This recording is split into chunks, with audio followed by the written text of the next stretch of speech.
Mes chers compatriotes, mes frères et sœurs, chers amis et alliés de la liberté, je vous adresse un chaleureux salut en ce jour du jeudi 2 novembre 2023, une journée qui promet d'être chargée d'informations capitales.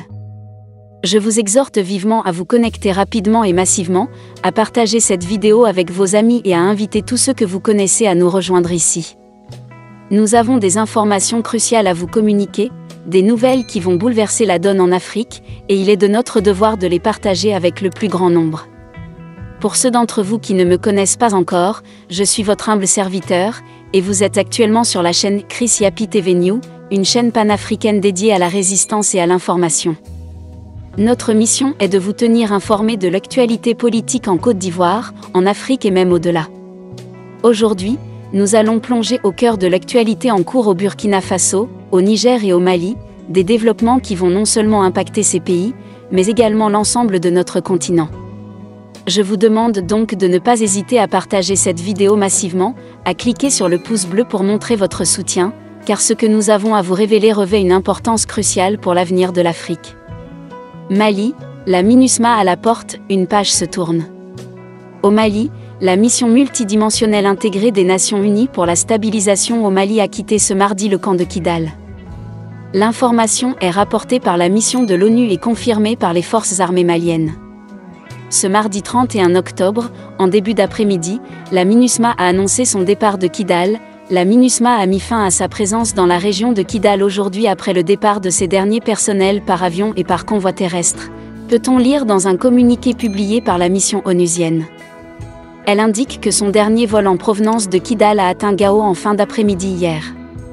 Quant au dernier convoi de casques bleus, il a quitté Kidal aujourd'hui par la route pour Gao, précise le communiqué qui ajoute que le convoi du contingent tchadien qui avait quitté Aglok et Tessali, respectivement les 21 et 23 octobre, est arrivé à Gao le 29 octobre.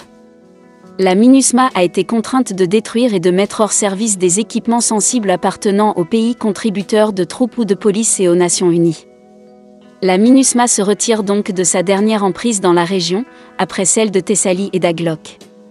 Quelques heures auparavant, le porte-parole du cadre stratégique permanent, Mohamed El Maoulou Ramadan, avait également indiqué. Après Barkhane, ce 31 octobre, la MINUSMA a plié bagages de Kidal. Désormais, la ville est sous contrôle total du CSP-PSP. Dans un communiqué, les forces armées maliennes disent avoir constaté avec regret le retrait de la MINUSMA du camp de Kidal. Elles déplorent qu'une fois de plus, cette emprise n'ait point fait objet de rétrocession, comme stipulé dans le calendrier d'occupation des emprises MINUSMA. Cette situation de départ précipité de la MINUSMA met en péril le processus entamé et menace la sécurité et la stabilité de la région de Kidal, poursuit la note. En tournée dans les pays du Sahel pour discuter avec les autorités du repositionnement de l'agenda du développement des programmes en cours ou à initier, une délégation du Programme des Nations Unies pour le développement, PNUD, conduite par la directrice du Bureau régional pour l'Afrique du PNUD, comprenant notamment Abdoulaye Mardiaye, coordinateur spécial des Nations Unies pour le développement au Sahel, a été reçue le vendredi 27 octobre 2023 par le Dr Choguel Kokala Maïga, Premier ministre.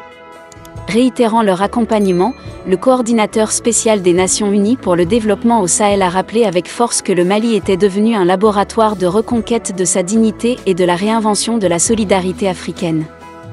Très sensible à ce constat élogieux venant d'un responsable onusien, Choguel Kokala Maïga a tenu à entretenir ses hôtes sur le changement de paradigme opéré par le Mali où se joue désormais le destin de l'Afrique.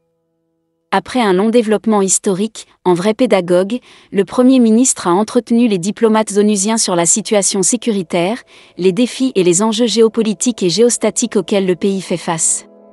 Face à l'épineuse question des bases de la MINUSMA, dont les faux bons donnent à croire qu'il y a un fléchissement dans l'engagement et la détermination du Mali à restaurer l'intégrité territoriale, Choguel Kokala Maïga rassure les Maliens que rien n'a changé.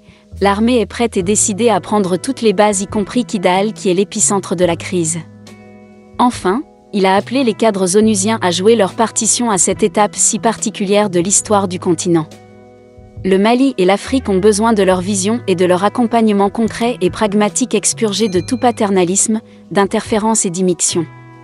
Voici les grandes lignes de cette sortie historique du Dr Choguel Kamaïga. Tous les mouvements terroristes sont des créations des services secrets de certains pays étrangers, notamment occidentaux. Chez nous, nous en avons la preuve. Nous avions été à l'ONU, nous avions voulu donner les preuves, on nous en a empêchés. De la même manière, au Mali, toutes les guerres nous ont été importées et imposées de l'extérieur. Les Maliens n'ont provoqué aucune guerre. Pour y parvenir, ils ont mis à la tête des États des dirigeants qui sont faibles, qui acceptent tout venant d'eux. Ils rentrent dans les négociations. 2 ans, 3 ans, après, on fait un accord bancal. Ce sont des accords pour attendre juste que les terroristes s'organisent. Tout ce qu'on vit en Afrique, les Européens l'ont vécu avant. En 1940, le ministre des Affaires étrangères de l'Angleterre, Chamberlain, a été en Allemagne signé avec les fascistes un accord de paix. À son retour, toute la population d'Angleterre est sortie pour l'accueillir et l'acclamer, même la reine Elisabeth II. À l'époque, il y avait un homme qui avait dit non, c'était Winston Churchill. Il a dit à Chamberlain, « Vous avez signé une paix de la honte avec les fascistes pour éviter la guerre, à la fin vous aurez et la honte et la guerre. » Quelques années après, les Anglais ont été attaqués lors de la Seconde Guerre mondiale. La reine n'avait d'autre choix que d'aller chercher Churchill et de faire de lui le Premier ministre. C'est lui qui conduit la guerre, jusqu'à la gagner. Mais au prix de la mort de millions d'Indiens. Chez eux, Churchill fut un héros. Mais en Inde, on aura un autre qualificatif. Donc, chaque pays a ses héros et ses criminels.